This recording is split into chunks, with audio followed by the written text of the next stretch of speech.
think you got to stay muted, don't you, if it's streaming? Yeah, that's fine. Is the meeting going on now? Harold's doing something, HP owner.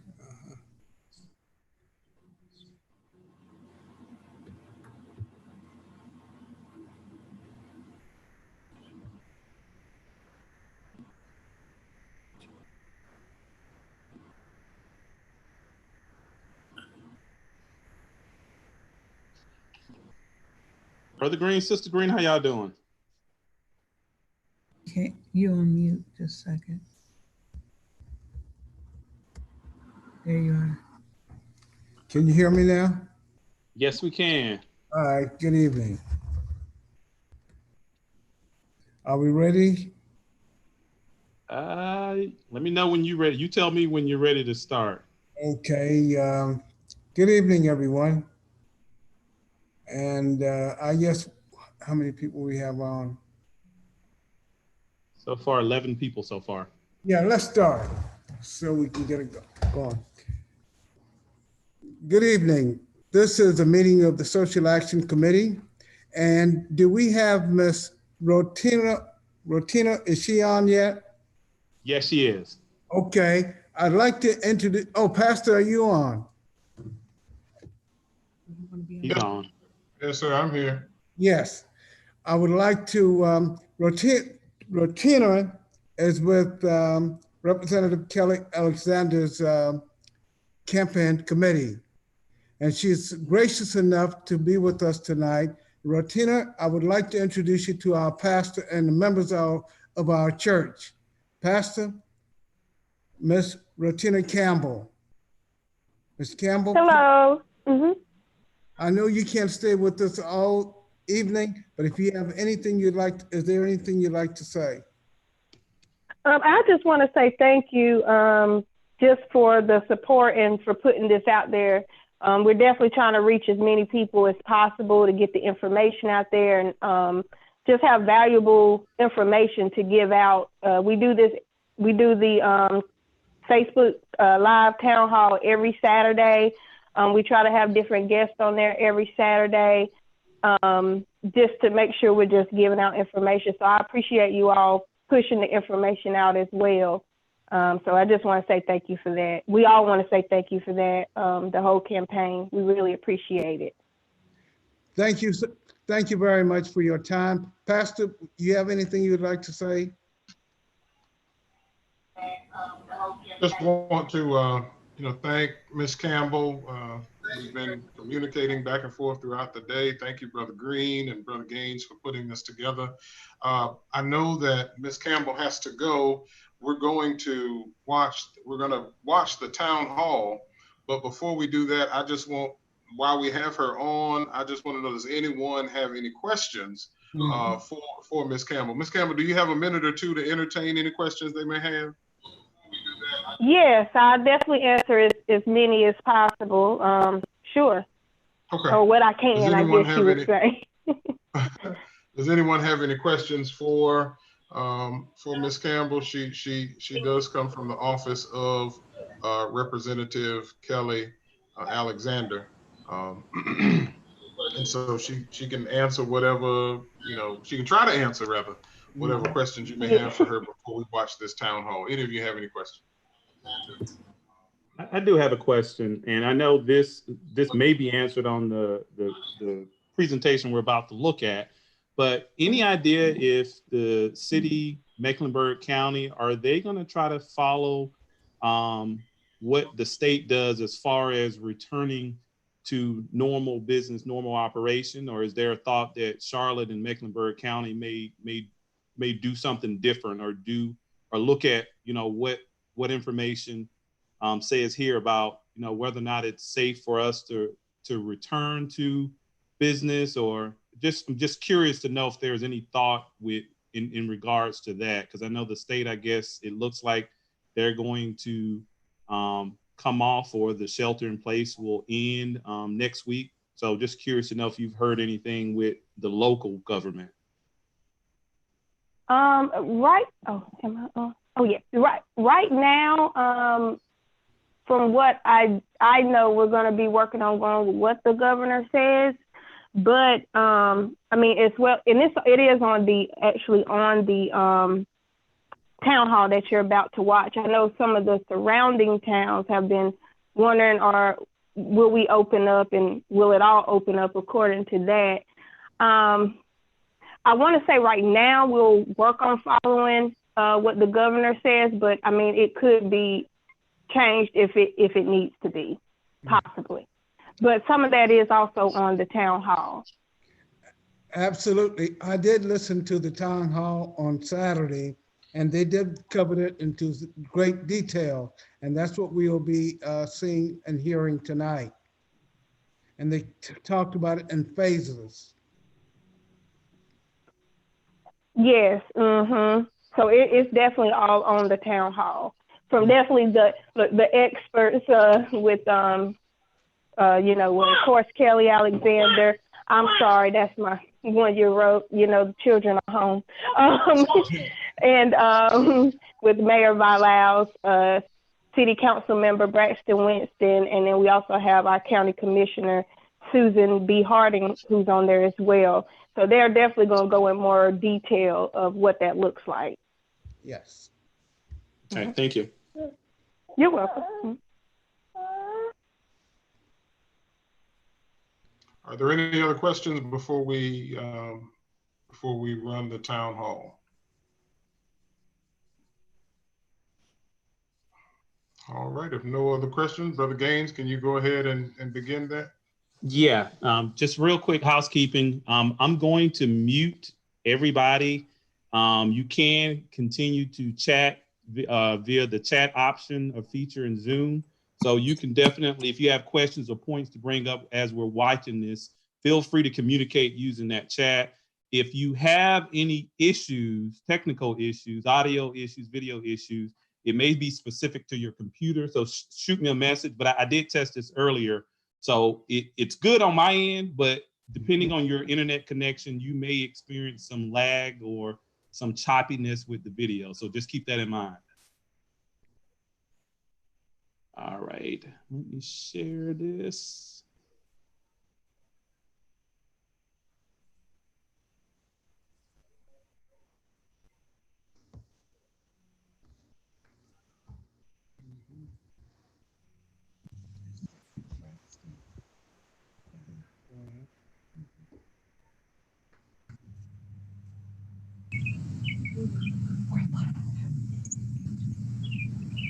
Hello, everybody.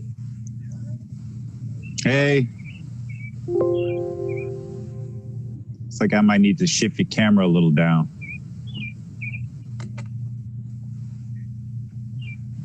All right, is it working now?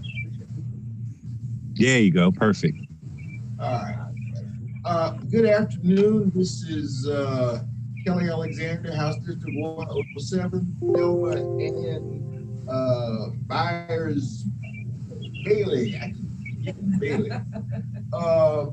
From the Board of Education, and she's Vice Chair for the Board of Education, and we're here at the Alexander Funeral Home, and we're talking about COVID and all things Charlotte Mecklenburg.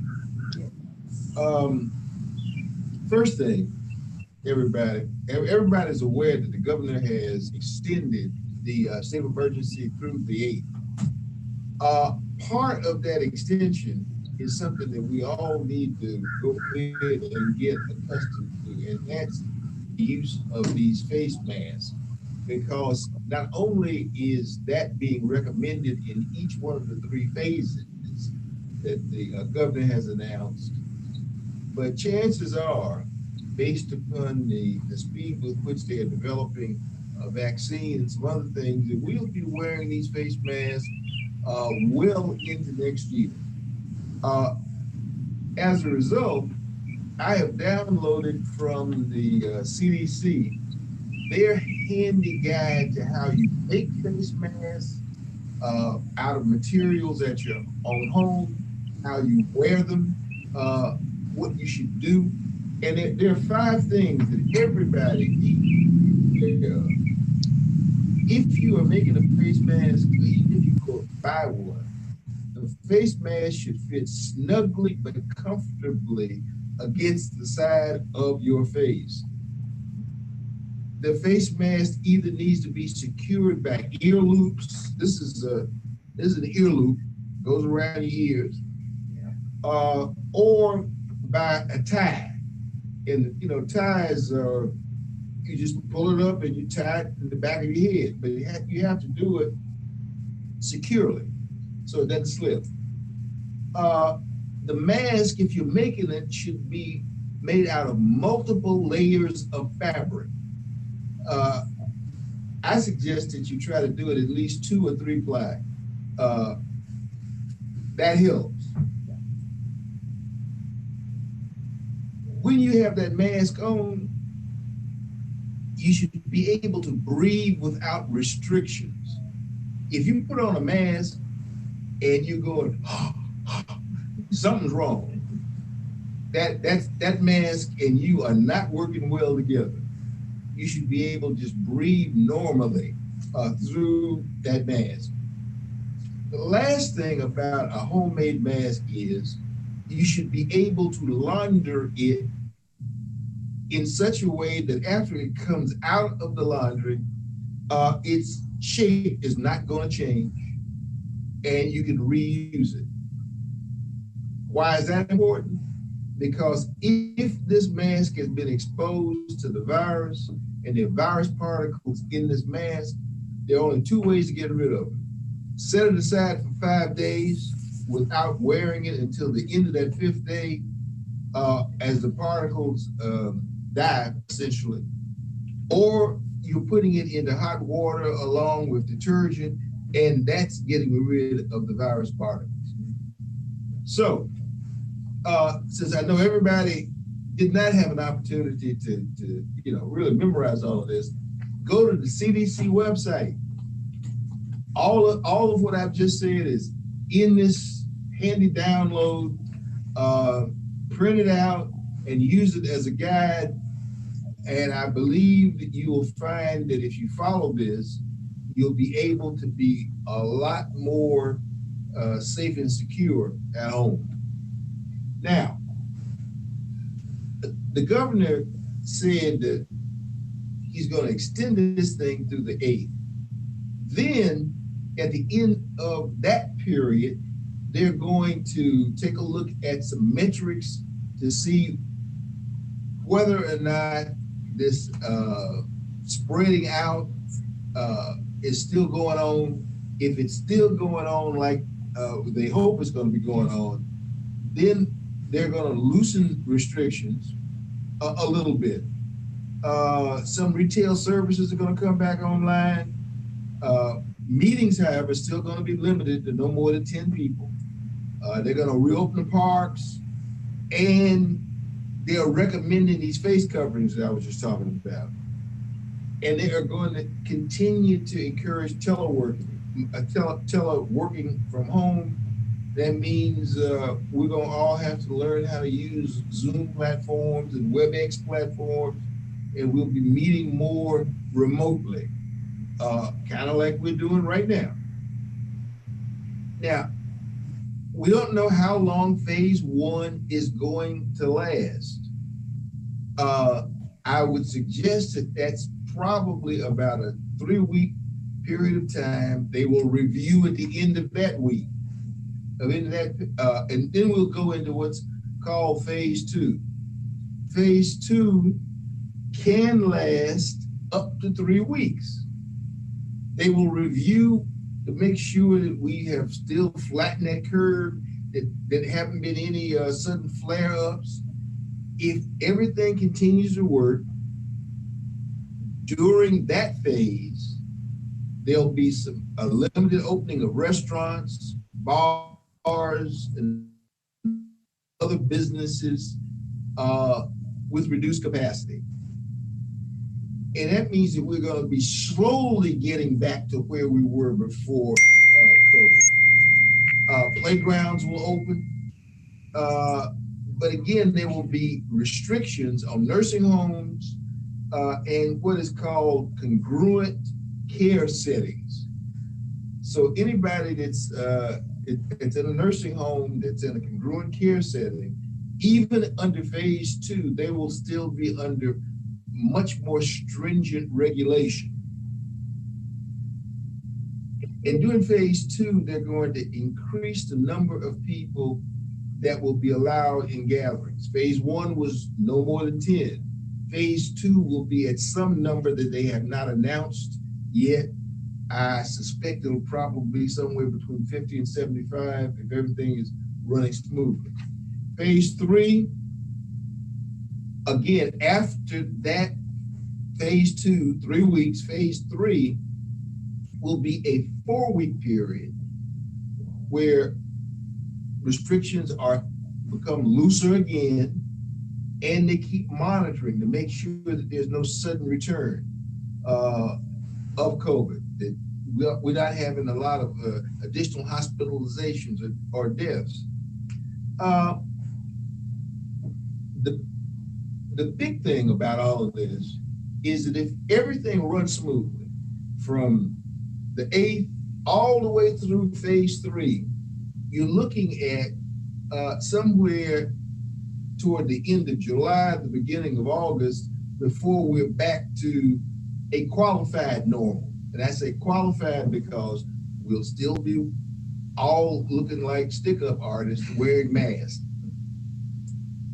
And that's kind of where we are. Now today we've got some guests. The mayor is going to be coming on, Susan Harding from the Mecklenburg County Commission, Braxton Winston from the City Council. We're going to be learning some things about the local business initiatives and a homeless initiative that Councilman Winston is pushing. But before we get to that, let's turn to what's happening in the whole sphere of education. Bill. Thank you. Thank you. As you can see from the layout of those 3 phases, there is no way that we could have opened schools to finish out this academic year without putting our precious children at risk, both on the buses going back and forth, which they are sitting right next to each other, or even in the classrooms, or walking down the halls, or in the cafeteria. There was just no way we were going to be able to open up schools this academic year, which is so. We're in total agreement with the governor's order that schools would not reopen this year. One of the things that he put forth several things. One of the things that he talked about in his order for schools is how we're going to adjust the grading of our students. And it goes by grades, and he laid out some broad parameters, but CMS is now taking those parameters, and we are trying to put the details around those bones, put some meat on those bones to figure out exactly what the grading system is going to be like, and how the students are going to be promoted from the grade they're in to the next grade. The most difficult thing that CMS is working on right now with respect to our students is how we graduate our seniors.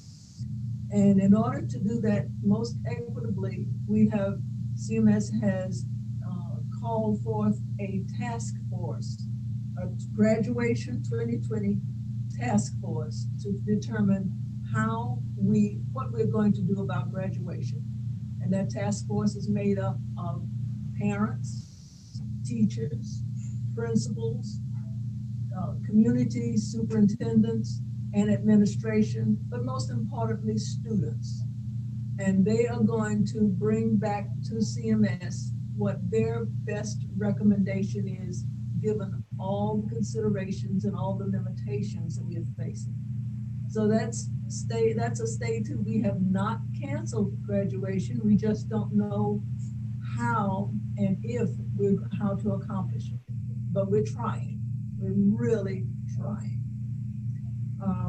The other thing that we are doing right now, because we are still in this mode, is we are trying to track, that we are making a concerted effort to track down the remaining students that have not checked in with their teachers. We've found very simple things like, oh, well, he moved in with his grandmother in South Carolina. Well, we're not going to catch him down there. But, you know, we have to know where each and every one of these missing students are. We've got buses going to their bus stops so they can pick up their technology if they haven't picked it up, or if it's the little ones, they have to pick up their academic packages. And it's not the students' problem. It's we are endeavoring to make sure that the parents understand how important it is that these students get their technology, get their iPads, get their Chromebooks, get whatever technology, and get their hotspots, because it doesn't do any good for them to have the laptop if they don't have the hotspot. So we are making every effort we can to track down every last student to make sure we don't have we're not missing anyone. So that's what we're doing with CMS right now. So for graduation, it's stay tuned, but we're really making an effort to try to do something. All right. Is the mayor on the chat yet?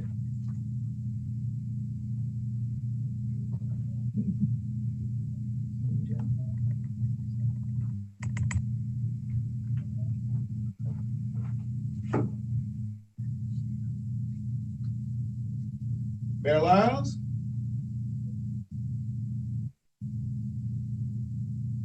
Well, we know we had Susan and Braxton. The mayor had sent something in the chat that she was here.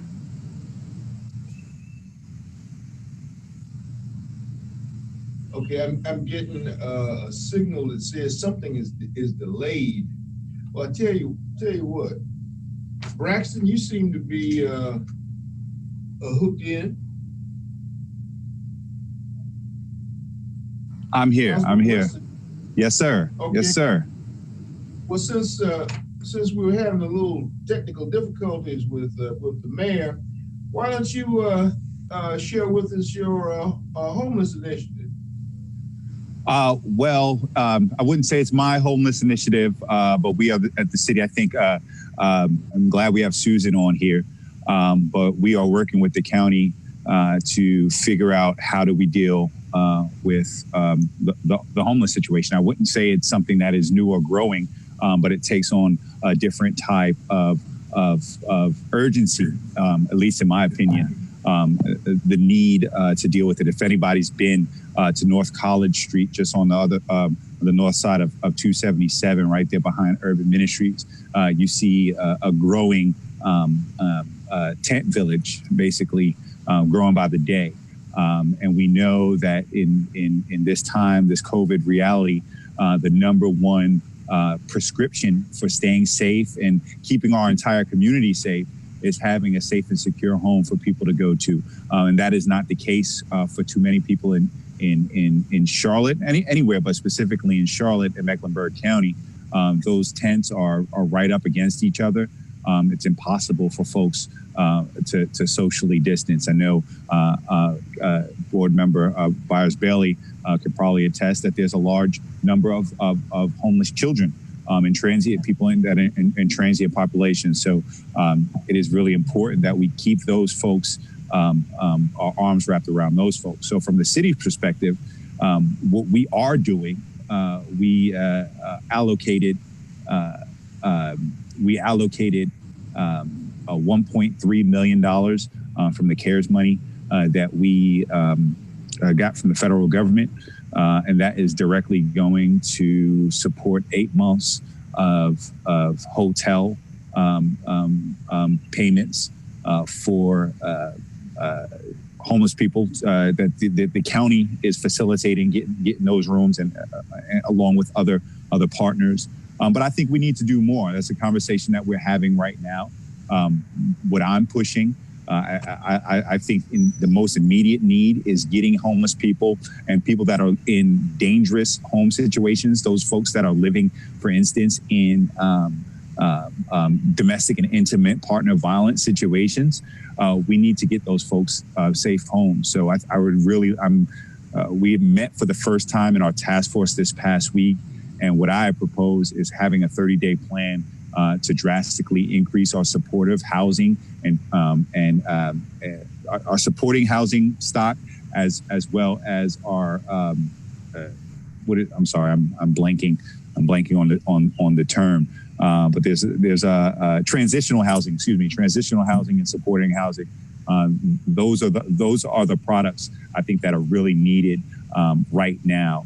And then I would like to have another 30-day plan where we start looking at rent and mortgage relief, how we deal with that issue. But it's something that we're looking at right now. But as of right now, the city is supporting the county and our partners with that $1.3 million. Well, you mentioned rent.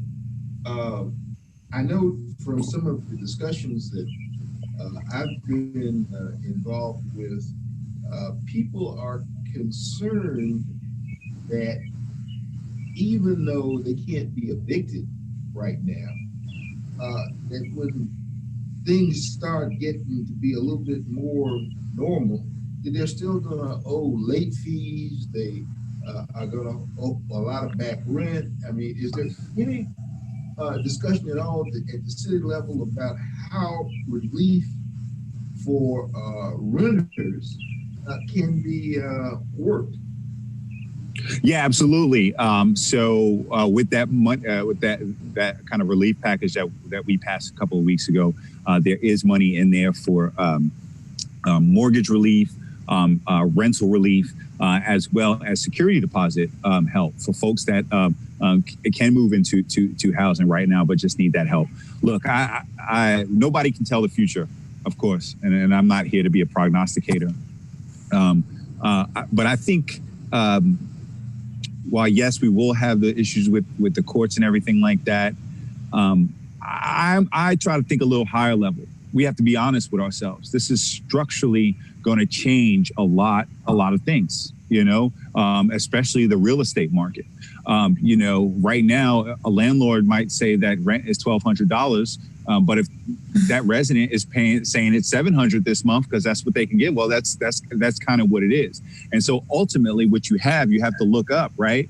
When you pay rent and you live in a building, that's going to somebody who is paying a mortgage. And since those rent payments are not going and making it to that mortgage payment, you have accounts that are getting out of balance all over the place. When you talk about people, how business structures might change in commercial real estate, people are not going to need offices like that. So what is going to happen with that? So I think we all need to prepare, not just to see how we can cover people's rents month to month.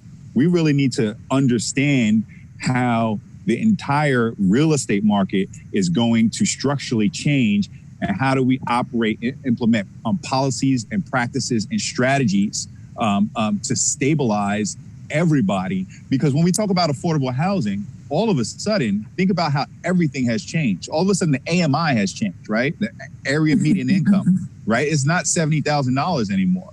So when you were talking about an apartment that was 80%, 60%, 50%, we don't even know what that means. So entire deals and cost structures have to be relooked at. So that's kind of what I'm trying to push us to think about.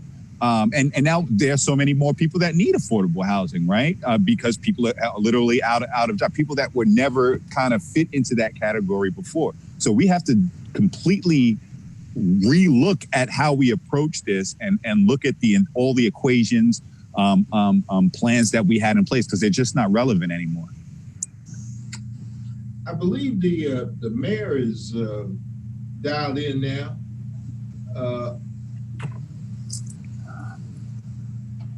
Mayor?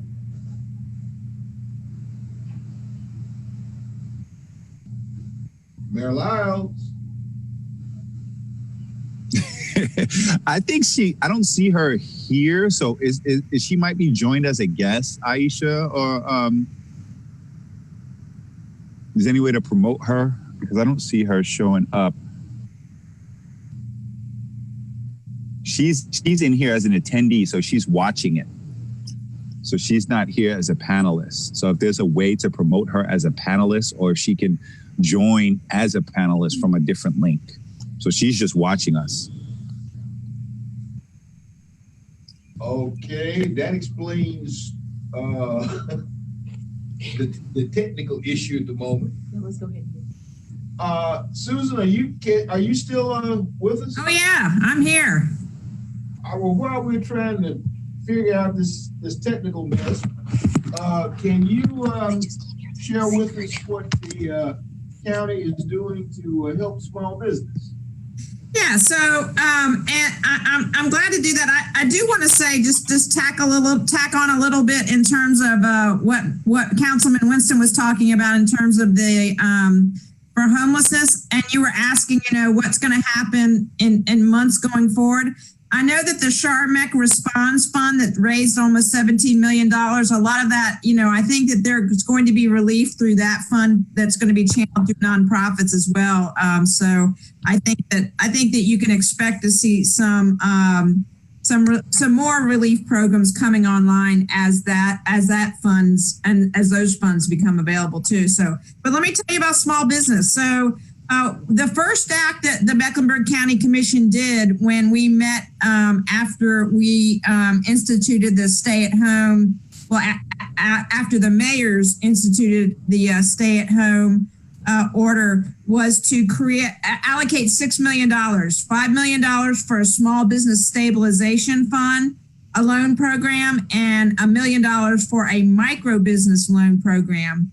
And basically, under the small business loan program, you have a maximum of 50 employees. You can borrow an amount from $5,000 to $35,000. The first 12 months, it's interest only, followed by 9 years of principal and interest. So you have a pretty long payout on that. It's a fixed rate of 3%. And under the microloan program, you can borrow up to 10, it's up to 5 employees on that program.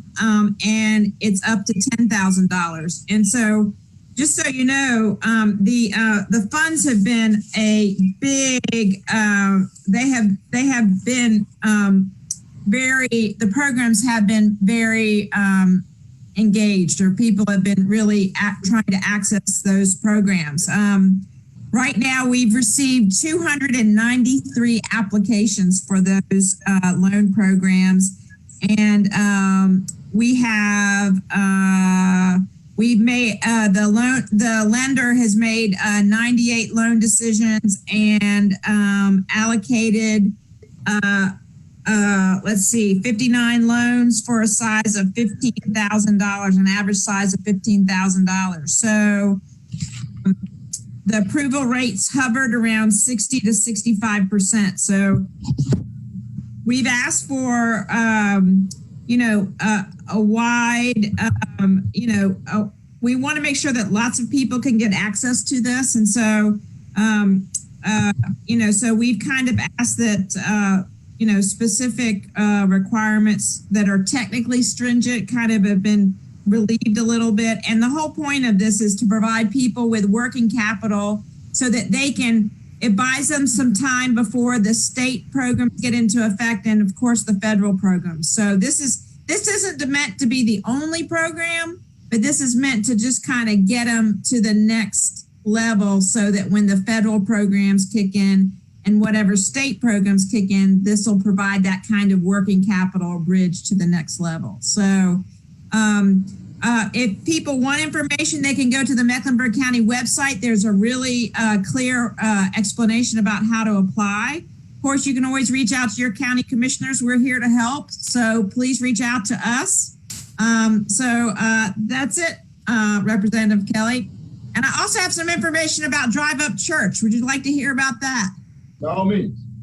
Okay, well, we're pleased to announce that the public health director decided that in alignment with what's happening in Wake County and other large counties, they're going to allow Drive Up Church. And I know that that's a relief for many people who, you know, it's just very hard when you lose your faith, you know, access to your faith community or physical access to your faith community. And so it was reviewed. The policy about drive-up church was reviewed again. And the health director decided to lift that restriction. There are some requirements with that. So you're not supposed to have any personal contact with individuals outside the car. You're supposed to keep your window cracked, you know, just a little bit so you can hear what's going on out there, but you're not supposed to put your window all the way down, just part of the way down. And you should have one space, just like you guys have a space between you, the cars should have one space between each other. So that's really good news for our churches, though. And last thing is no communion. Regrettably, unfortunately, they're not going to be able to offer communion yet. But I think this will be a very popular option for many congregations to start doing drive-up church. So we're grateful. You'll probably see some drive-up church services on Sunday. So I hope that residents will find that comforting as we're going through this time. So that's my report, Representative Kelly. Good to see you, Representative Byers-Bailey. Good to see you as well. I understand that in some other places where they're doing this drive-up church, the message is being broadcast via FM directly into the car. It's just like a drive-up movie. You know, remember when you'd have the little thing and you tune into the right radio station? I mean, it's that was a little bit before my time.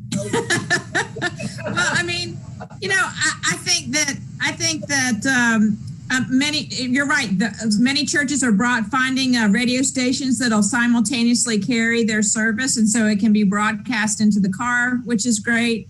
And again, I think that you know, people want connection to their faith organization, and we want them to have that connection because we know that we're going to be in this for a while, as you outlined, and people need to be able to feel like they are part of their faith community. So it's good news for our community. Well, good. Have we cleared up the technical issue on the mayor?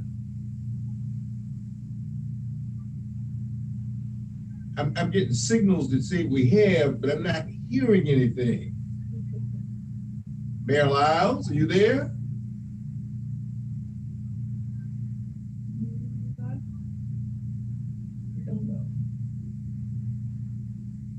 If somebody had told me that we'd be sitting here with these kinds of technical issues, and I would have said that's impossible.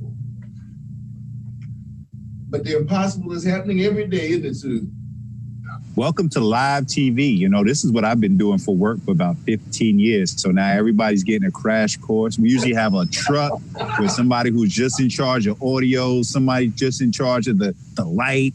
Now everybody has to do that. Everybody thinks it's really easy, you know? You just push your button and it comes on. It's not how it works. Braxton, I know better. but the kind of equipment that we're working with today is so much more compact than the stuff I remember from back in the day. Oh yeah. Oh yeah. Well, I want to tell school board member Byers-Bailey that from my district, the report is that the schooling seems to be going pretty well. So I want to tell you that we're really appreciative in District 5 of everything that the school board has done. And I know this has been a really hard time.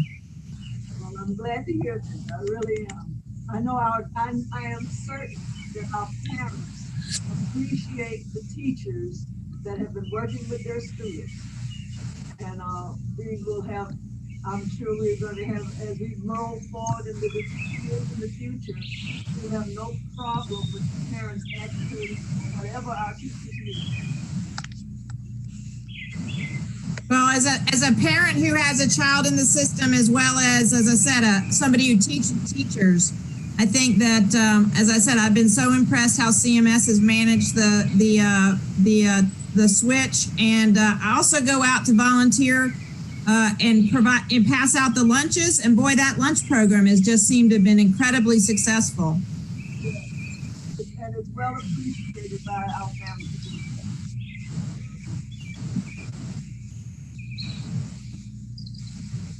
All right, technical experts, where are we?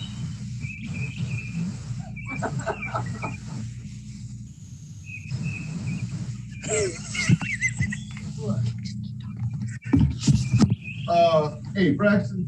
Yes. I've just been hit with the ad lib side. Uh-huh. And you know, that's hard for me to do. Well, I just want to take, why don't we do this? I just want to remind folks, you know, I've heard a lot of talk about reopening and everything like this and flattening the curve. We all need to be very realistic. This is not a storm that passes by. When the eye passes, we're all good. You know, what we have done has basically pushed the floodwaters back to the brink of the levees. And if we stop what we're doing anytime soon, that floodwater is going to come over the top, and we're all going to suffer. So, you know, we have to keep our social distance. Nobody has immunity. There's no evidence that even if you get sick and recover, that you gain immunity. You know, there's no cure for this. There are two ways that we know how to that we know how to kill this thing. And it is by a natural immune response in our bodies. And then you can clean surfaces. So this is, as you say, a long haul, but this is going to be with us for right now, indefinitely. So anybody who thinks that just because cases are going down in some places, that is a good thing, but that does not mean that our risks are any lower.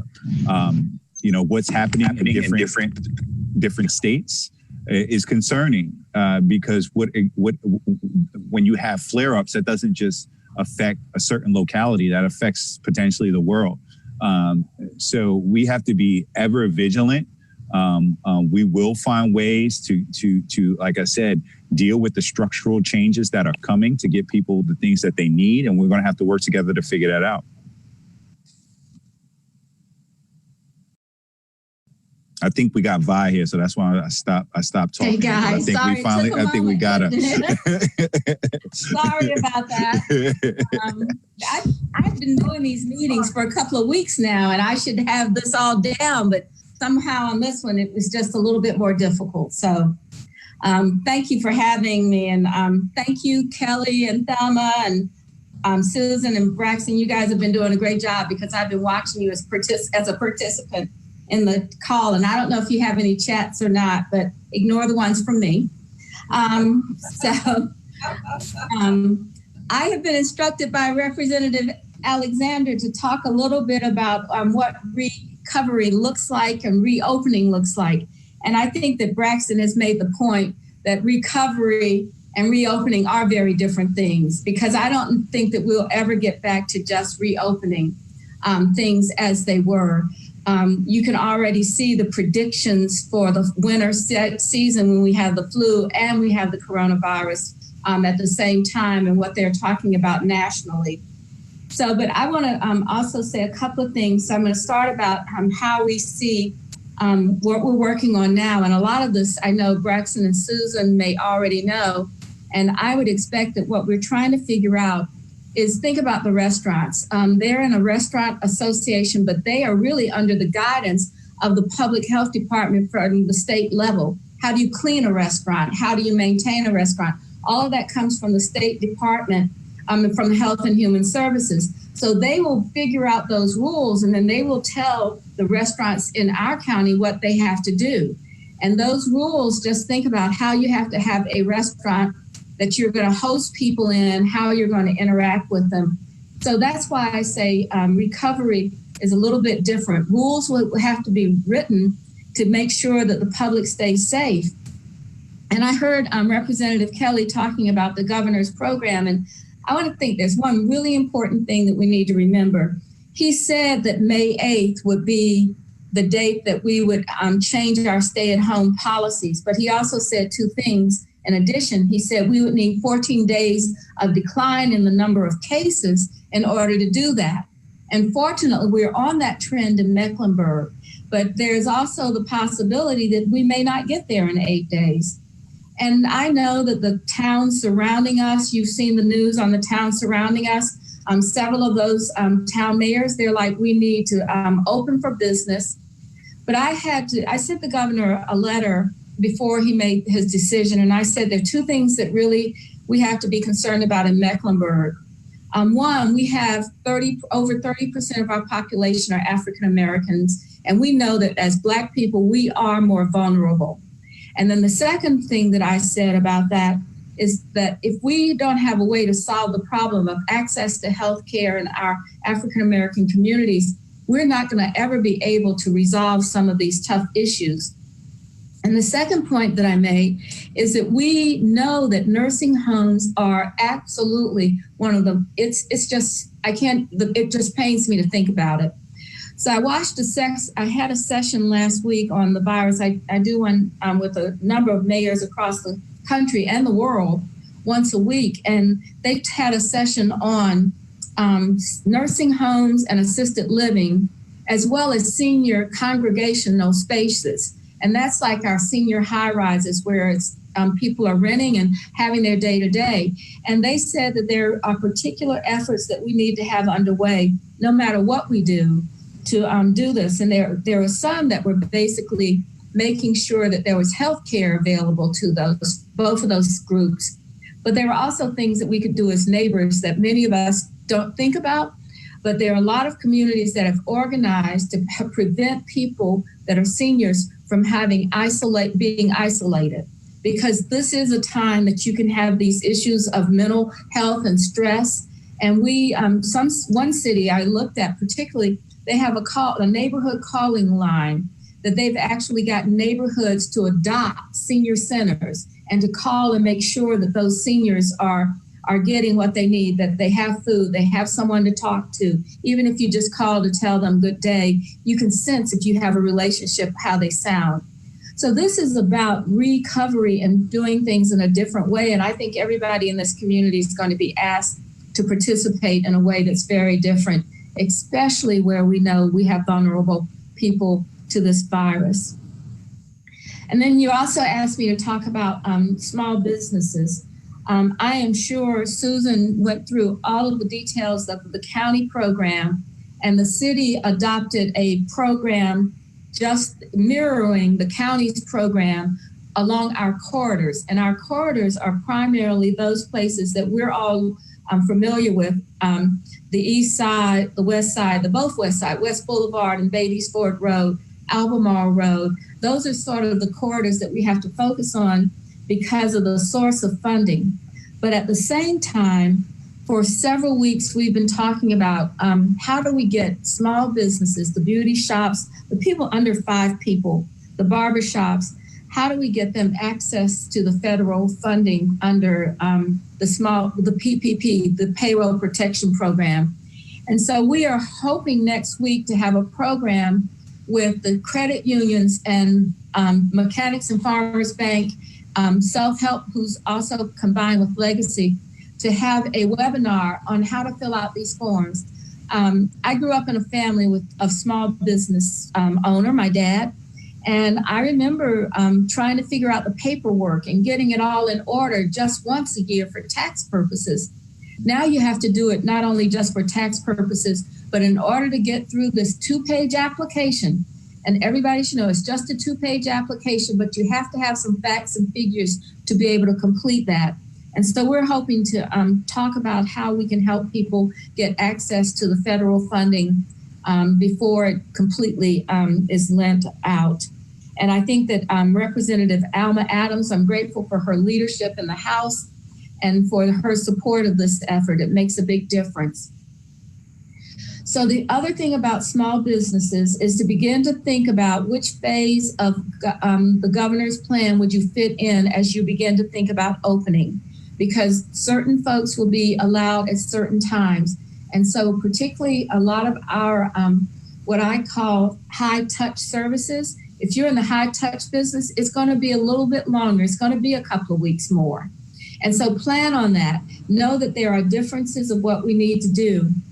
And then finally, I want to say thanks to everybody that's listening, because we wouldn't be able to say these things without people practicing social distancing right now. So we're able to start thinking about the future. It's going to be a different future, but we're only able to do that because for the last several weeks, we've actually done social distancing. So I really appreciate the opportunity. Go to the city's website. You'll see a ribbon for small businesses, and more information will be available there. We have a task force made up of James Mitchell, Dimple Ajmira, Julie Eisel, and Tart Bakari on helping businesses work and plan for the new future. So with that, I think my report's complete. I'm ready to answer any questions. You mentioned that you were going to have a workshop to help small businesses navigate the two-page application.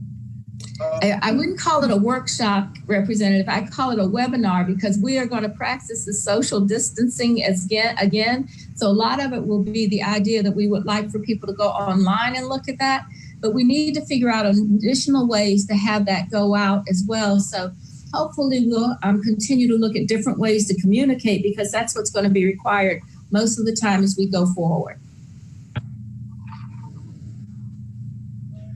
And we're planning on that webinar next week. If everything falls into place, as my mother used to say, it's the good Lord's willing and the creek don't rise.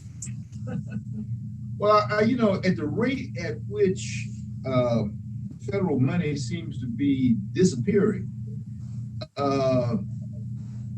will there still be some resources next week?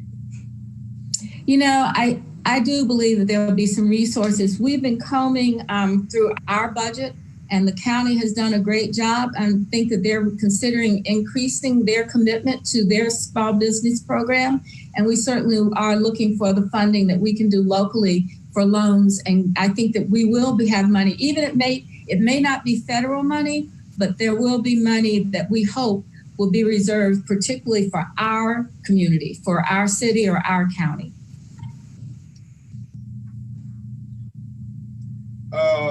Now, I'm going to address this to my technical folk. How do we get any questions from the general public? Do we have any? Okay, everybody's shaking their heads saying no questions at this point. We'll get this. I'm sure there'll be more, right? There'll be more opportunities for questions.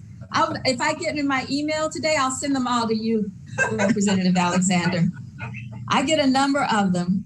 I have to tell you, it's amazing. I get these great letters of encouragement, but the ones you remember are the ones that really question your ability to serve. And I'm trying to remember that I have a background that says, you focus on the good things and just leave those other things behind. But I tell you, sometimes it's a little bit harder than I expect. So I know all of us probably know that. Oh, yeah. These are challenging times. They are. You remember the old Chinese saying about may you live in challenging times?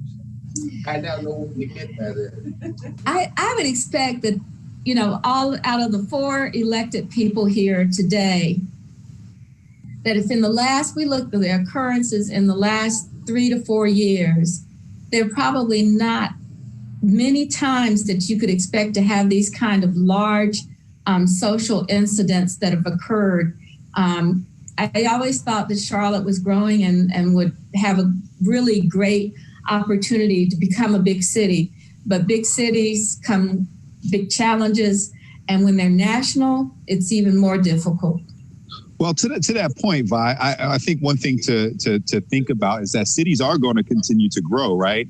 And relatively, we might not be bringing in 1,000 people a week anymore for the foreseeable future, but people are still going to have to decide on what cities that they're going to choose to stick this out in. And I think the difference in a thriving city from yesterday to today is really going to be about the local leadership. And I'm really proud of the work that everybody has been doing, you know, whether it be in our meetings or behind the scenes, and really kind of pushing the envelope and leading the rest of, I think, the entire region. So I think we'll have a good chance if we keep going and doing what we're doing to figure this out. I think we have to be honest. Nobody knows. There's no playbook for this, you know. So as long as we're honest with ourselves and each other and our constituents, we'll come out of this. I'm still waiting. I'm going to send your mom an invitation to move here from New York, Braxton. Hey, you know, she was supposed to come down, come back down, and I'm waiting for that too. But I'm just trying to keep them safe. She's, you know, my 84-year-old grandmother lives by herself in Brooklyn in a food desert, so she has to travel. You know, she's still walking to the supermarket. So, you know, we just once we get out, I might just have to get a big old truck, drive up there, and just bring everybody down. You know, yeah, that's true. I do think that we'll see a lot of migration in the country. If you're living in areas of high density, you know, someone actually told me, and Thelma, you probably know this. You lived in Los Angeles, right? Yes, you could actually see through the air. They said because of the stay at home that you could go for a walk in LA and not have to cough. And they've been talking about some of the lessons that we can learn as a result of what we're doing. Stay at home has not been a bad thing.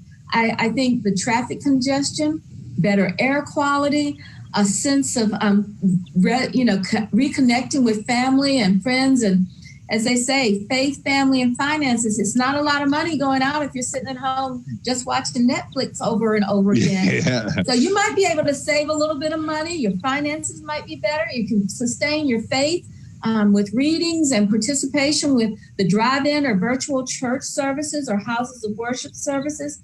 But I certainly have seen connections that in some ways are part of what's good about this effort. We've kind of all had those opportunities to see what it's like to have clean air, to be able to walk through our city. It's not all bad.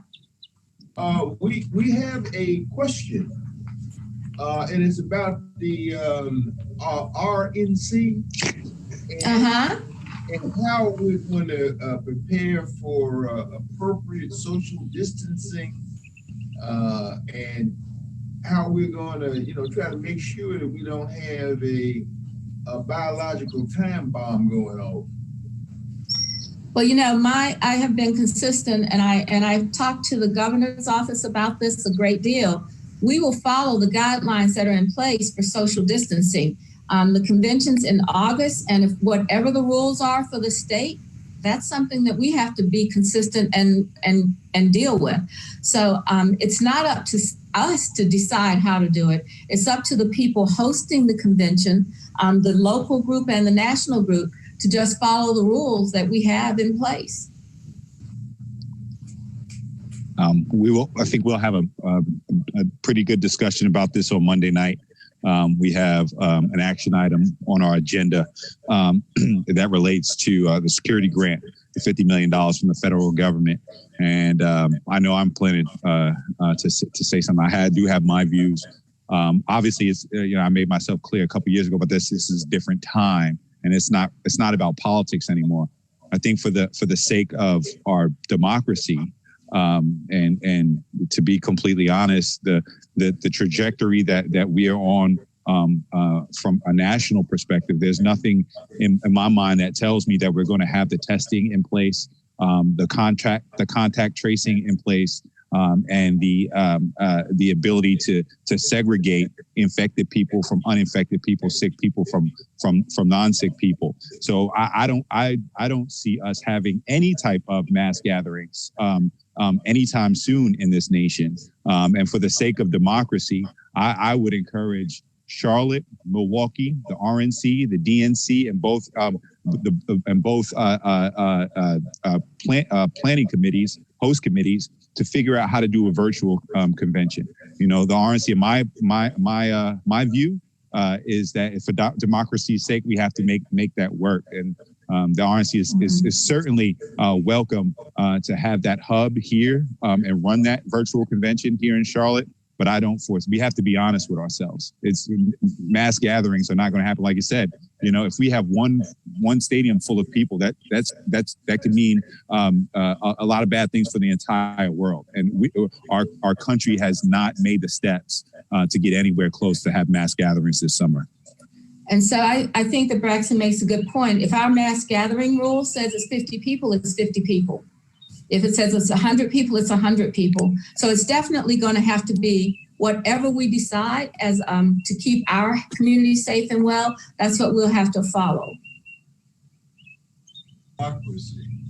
One of my concerns is that we do not have a drop off in participation in this upcoming electoral season. And there's some suggestions that the State Board of Election has put out there. There's a lot of discussion about voting by mail and doing a number of other things. What are your thoughts on that? And what is the county commission? What's the city council planning to do to help make sure that we have high levels of participation in the democratic process? Well, one of the purposes of those conventions is to fire up your delegates, to get people to feel engaged and to go home ready to make November possible for them.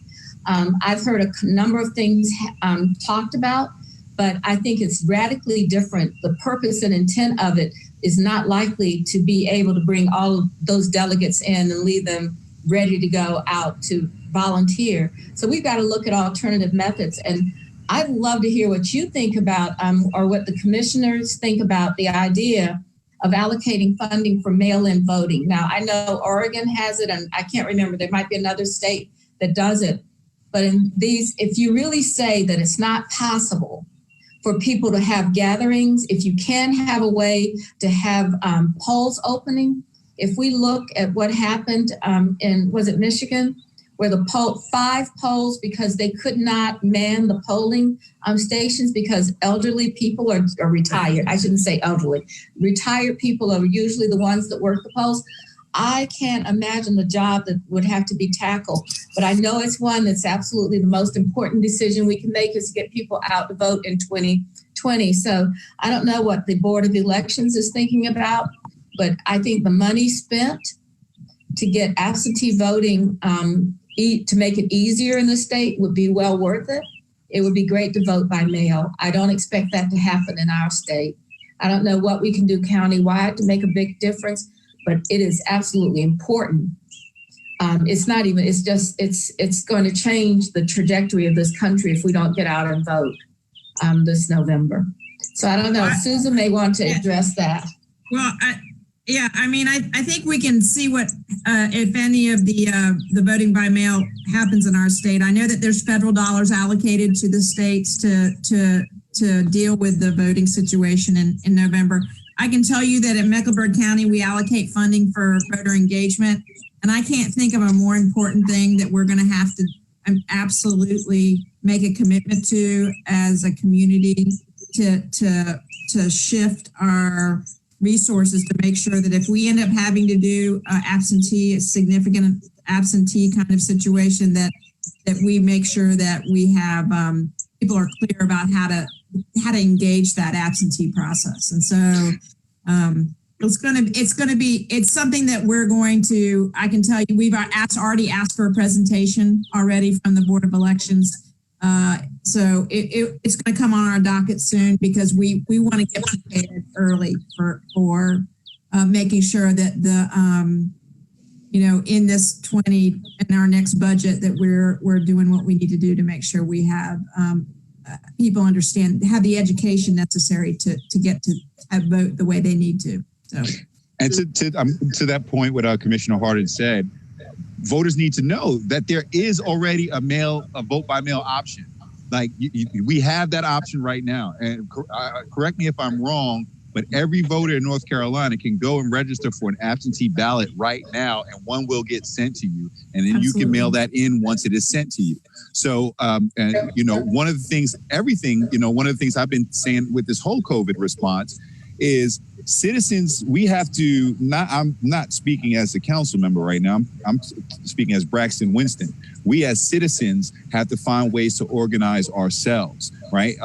Democracy is a process, you know, that we cultivate and we make happen. So we have to figure that out. You know, as a candidate, you know, one of the GOTV get out the vote, one of those steps in there is make a plan to vote.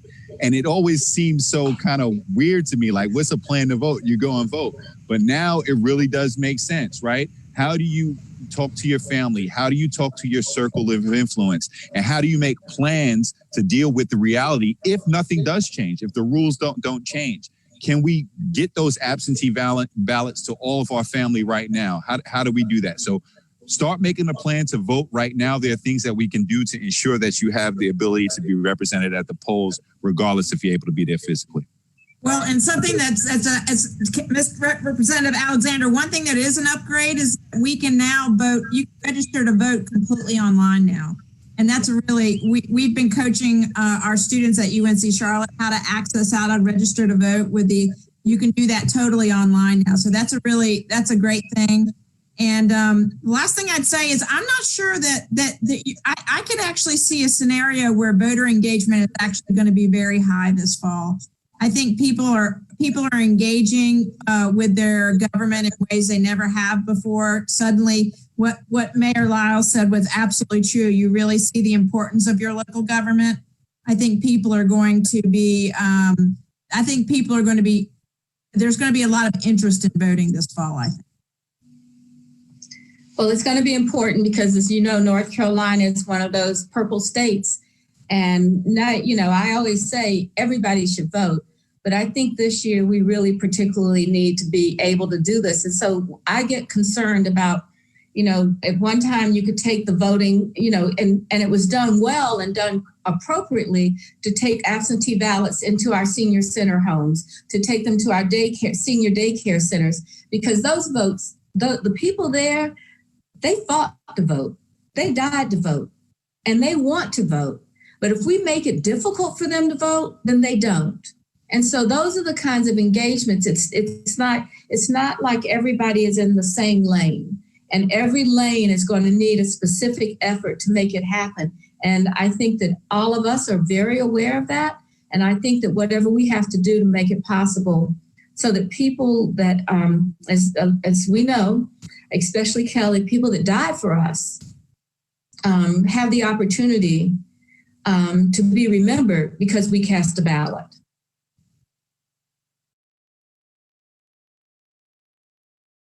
Okay, I'm going to get out of here. It's my turn to pick up the takeout for dinner. You know, I don't get to see the grandbabies, but I can drop off the meal. Swing by my house if you don't mind. I tell you, well, it's one of those things that I intentionally do this. It's not like I can't cook. I mean, I can cook and I could make dinner for everybody, but it's one way to support those businesses that are staying open. So when you see that, when you see your restaurant say, what can we do for takeout?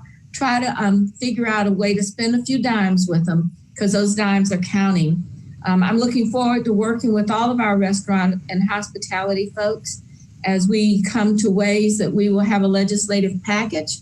I can already tell you, I think there's some ideas out there that would help our industry move more quickly towards ways to earn income in a different way. We need to be thinking about that. So we need everybody's ideas, and I'm going to tell them to send them all to Representative Alexander and make sure that he gets them out so that we can all start working on them. I'm hoping that our legislative session this year helps us as we recover. So thank you guys for having me. I really appreciate it. Sorry for the technical difficulties. I'm sure it was all user operator error. Good night, everybody. Thank you, Madam Mayor. I just wanted to say, in talking about the vote, is that North Carolina, especially for those residents in North Carolina and Charlotte and Mecklenburg that are new to us, we have no excuse voting here. There are some areas of the country where you have to have a reason why you want to vote absentee. But we don't have to have a reason here. You just request it. You don't have to have any kind of excuse about why you can't get to the poll.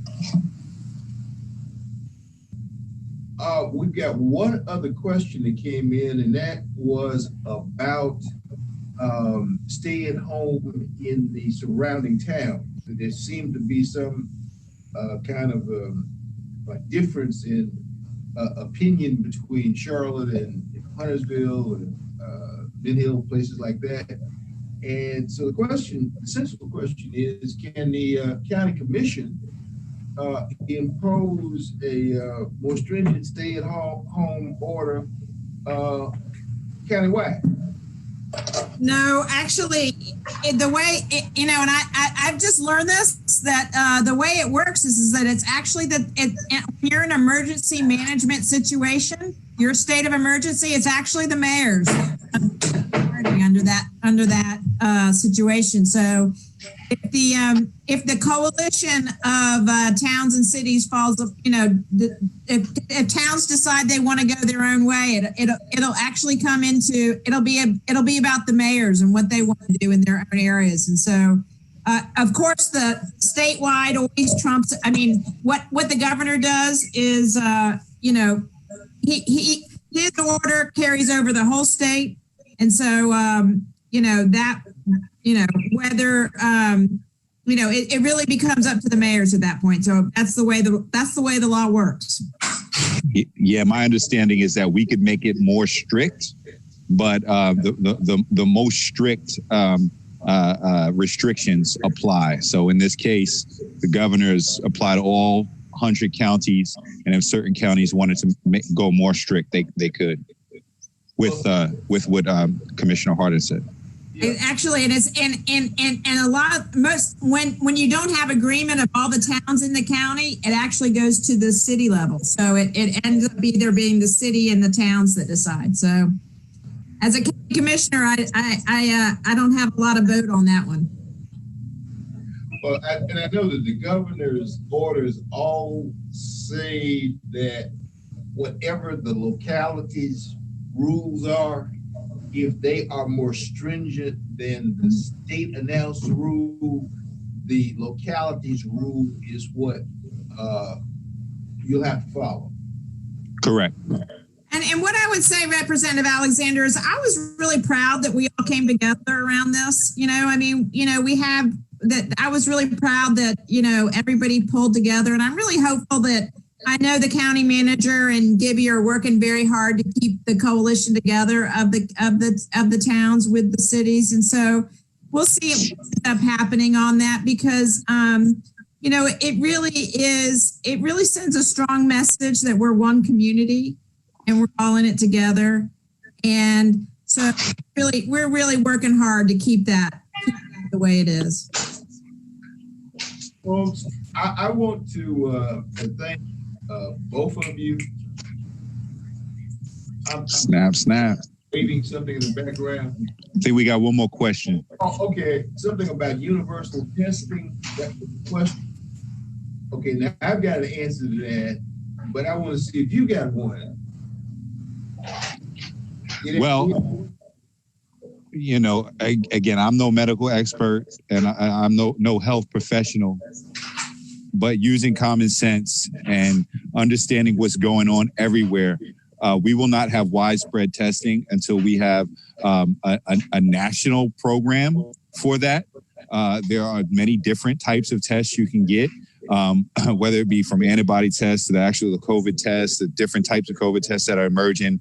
But the regimented nature and need for these tests is not going to happen from organization to organization, city to city, county by county, state by state method, Yeah, it's been shameful. I would say if you looked at massive failure at the national level, it's been around testing for sure. And so, I agree completely with what Councilman Winston said is that, we need some coordination on testing from the federal level. And it would be, it's shameful that we're having to kind of piecemeal it together at the local and the state level, that we're having to do this. And, we really need, in order to ramp up and to be where we are, we need federal help with that. So hopeful that infrastructure can get more in place, and that vision for what that should look like will be more in place. So we'll do what we need. You know what I say is that ultimately, if people can't get their act together, we're going to do what we have to do at the local level. So, I mean, you know, it's shameful that it's not happening at the federal level, and we'll just see what we need to do at the local level. Part of the state goals right now, we're doing approximately 3,000 tests a day. Our goal is to ramp that up to at least 7,000 a day. Right now, we have about 250 people who can do contact tracing around the state. Our goal is to double that to at least 500 people involved in contact tracing, because you have to have the testing and the contact tracing and the ability to quarantine if necessary. How many people live in North Carolina? About 10 million. How many people can get COVID-19? 10 million. How many people are immune to COVID-19? 0. We Yeah. have a numbers gap here, folks. Exactly. A big numbers gap. And I mean, you know, what I tell people, and this may sound strange, is that assume that everybody you know is infected, including yourself. That's right. That's right. But the fact of the matter is that we're going to figure this out in terms of we have to figure it out, and we have to figure it out really because of the work that school board member Thelma Byers-Bailey does, and the work I do as a university professor. How are we going to educate our kids if we can't figure out who's got it and who doesn't have it? I mean, that's the truth. I mean, it's one thing for adults to take risks. It's another whole thing. It's another whole thing to put at risk. And so, and we're, the days of, lecture halls and, you think about what our schools look like when the bells change. I mean, how are we gonna, these are questions that we have yet to figure out, but I do know that testing is going to be an important piece of that. So, well, speaking of testing, Atrium and its mobile testing facility on Monday between 10 and 4, they will be at the First Baptist Church West on Oak Lawn. On Tuesday the 28th, they will be at the Atrium Health North parking lot on Eastway Drive. On Wednesday the 29th, Our Lady of Consolation Catholic Church, the Family Life Center parking lot. On the 30th, they'll be at Weeping Willow AME Zion Church on Milton Road, and on May 1st at the Stratford Richardson YMCA parking lot on West Boulevard.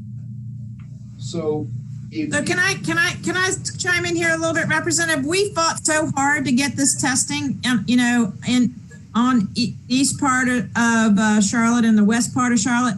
Last week, we only had about 300 tests that were given.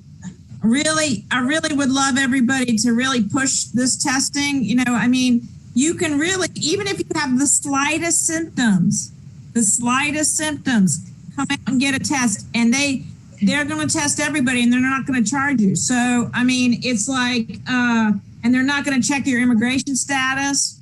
And so, it's important that we get everybody to come out and get tested.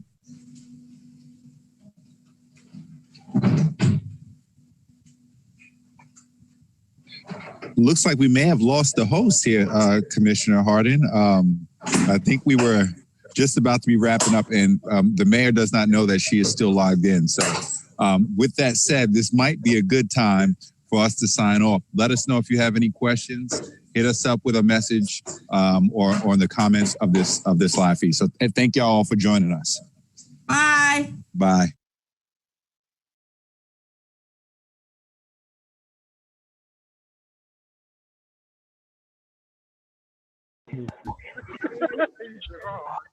Good job, Ms. Gaines. Excellent. Now I want some from you. No. Hey, before we sign off, do you have any questions? Good presentation. Yeah. It was very good. Can you all hear me? Everybody hear me? Yes. Okay. I am on the Bluetooth taking a walk, so I'm not sure if you can hear me or not. Nevertheless, it was a very good presentation. I hope that we were able to glean from that. It was a few concerns I had, and I'm glad that the mayor addressed those issues. I was concerned with the Republican National Convention. I was concerned with the November elections. I was concerned with what the city was doing for the people, and it's good to know that those things are happening. I want to encourage not only the Social Action Commission, but us as a church to make sure that all of our people, regardless if it's in person, if we're back to normal in November, or if things are not there yet, but if we all could exercise the right to vote, and maybe we as a church could put together and mobilize a total absentee ballot initiative where all of us cast the absentee ballot, even if we don't go in, but we all, even we have the ability to go in, but that we all would do that as a sign of solidarity. But we have time, Commissioner Green, we have time to work on that and put that together. But thank you, Brother Green and your committee for sharing this and putting this together. Thank you, Pastor. And Brother Gaines, you just, again, you put it out of the park for us. You're just doing some outstanding things for our church. What I got out of this is several things. One of which is that we really need to get in touch with the CDC website and just what those guidelines are. The other thing that I got out of it, we are working or looking at the possibility of affordable housing. What Braxton was talking about for the city of Charlotte, they have the money for affordable housing. Maybe we could, the trustees can talk with Braxton and you could partner with the city, just as First Amy did in Los Angeles with affordable housing. And that project is still going on today, where income is coming into the church through its 501c3 program, because they initiated affordable housing with the city, and also the governor of the state of California got involved in that. So there's a lot of room for us to grow into affordable housing. But another way, we'll go ahead and try to get as much background information from the investors that are talking to us. And so our next step should be, after that, is to talk with the city or Braxton, who is in charge of this affordable housing. I'm very pleased that we had a good turnout tonight. Thank you very much. Gerald, I see you on the line. Did you have anything you want to add? Walker? No, I don't have anything to add. Okay, but again, we talk about voting. They have identified 2 ways of voting already in place. You can pick up your ballot for absentee voting as well as online voting. Those are available to us. So let's not put it off until the last minute to see whether it's going to be mail-in voting or not mail-in voting, but go ahead and use one of those options just in case, okay? Well, actually, I don't want to leave it that open. What we plan to do is to do a session like this specifically on absentee voting, followed up by a challenge to the church as well as specific training. So I don't want to leave it as a, please do it. We want to help you figure out what to do, how to do it, and I think we'll have that in the next 30 days. Yeah, good point. No, this is not a happenstance. We should also point out, and that's what I thought I was doing, just pointing out options that we will have. And those options are available, but yes, you're right.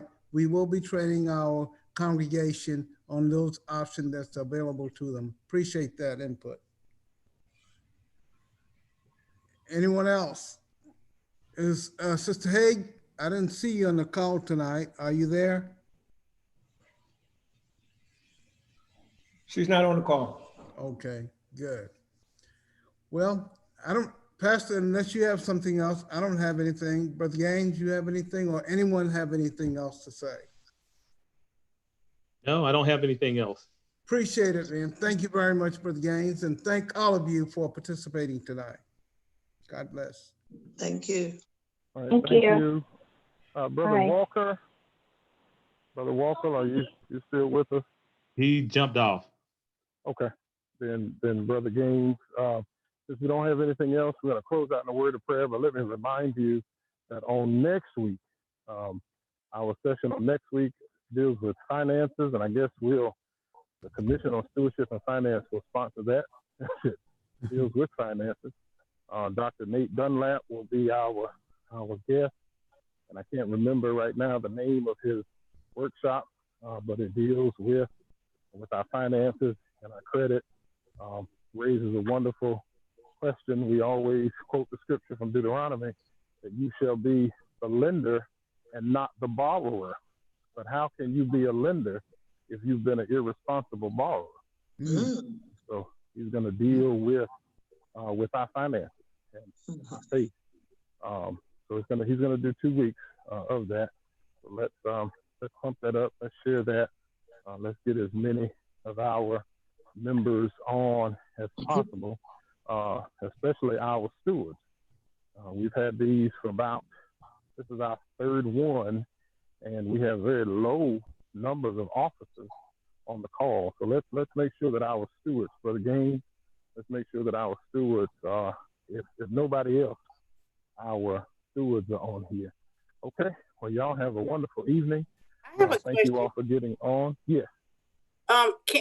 If we want to tell people about the town hall meeting, is there somewhere where you can go to YouTube and look at it? Yep, this will be saved on the YouTube channel. It'll be a public video, so they can go there. What I probably can and will do is just send out something, an email, letting them know that it's saved and archived if they want to go back and look at it. Okay, like a link on our website, or you just talking about in the email? In the email, I could probably, if they go to the website, if they go to if they go click on the link for the YouTube channel, they see all of the public videos, including our services, as well as these presentations that we've done over the past couple of weeks. Oh, okay. Okay, cool. Thank you. All right. All right.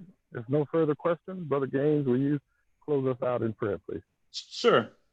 Father God, we thank you for allowing us to come together virtually tonight, Father God. And we thank you for the knowledge. We thank you for the information. Yes. Father God, we ask that you continue to protect not only our church, but our world, Father God. Continue to move us out of the current state that we're in. Continue to give people the resources that they need during this time, Father God. And we ask that for our church, Father God, we ask for a prayer that our church will come out of this, will be a better church, will be a more informed church. And Father God, we ask for a special prayer for our church family, our pastor, and continue to bless us over the next few weeks as we transition into the new normal. We ask all these prayers in your son, Jesus Christ's name. Amen. Amen. Praise God. Good night, everybody. Amen. Good night. Good night, y'all. Good night. Be blessed.